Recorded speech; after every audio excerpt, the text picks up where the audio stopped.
kanyang kasama, Sir Dule. Hindi ka man po si Dule. Magandang hapon po sa ating lahat.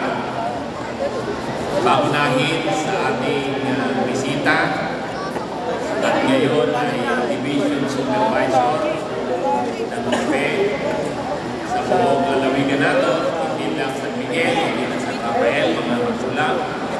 Kasi dati ko lang guro sa San Miguel, ang ipinagmamalaki ng San Miguel National High School, Sir Aris.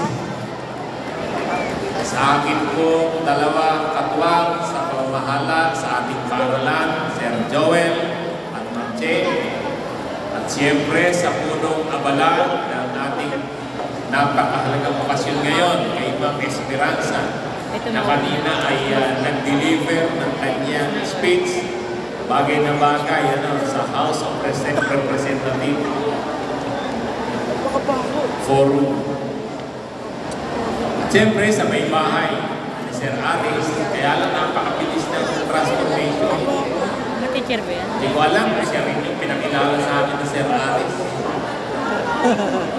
Sa Malolos. Sa mga department heads na naririto, Assistant Head Teacher 6 ng English Department, ang may bahay ng aming Assistant Principal, Mamilan. Sa lahat ng mga guro ng MAPE, na alam ko hanggang gabi pinagpapawisan, tuyang, maayos lang yung ating programa. Sa lahat po ng mga magulang na naririto, alam ko na napakasaya at nag-uumabaw ang inyong kaligayahan na makitang magpe-perform ang inyong mga anak sa entablado mamaya.